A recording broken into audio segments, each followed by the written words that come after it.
Ay malangga, mamumukbang tayo ng talong pero hindi ko naman maubos. Ayan. Ayan, crunchy na talong. With ketchup. Ayan, with.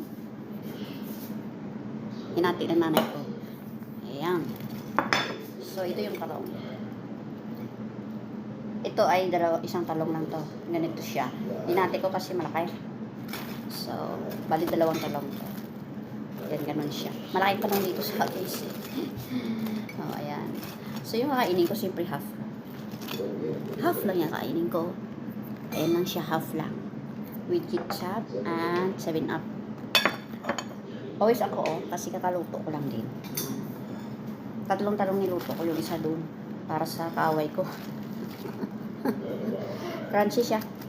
Ayan, crunchy siya. Ito kinain ng amo kong babae. Ang isa akin.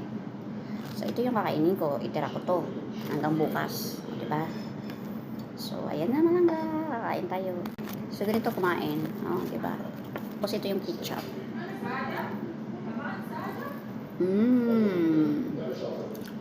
Yummy. Mga bata nyo po pag hindi kumain ng talong, ito gawin nyo.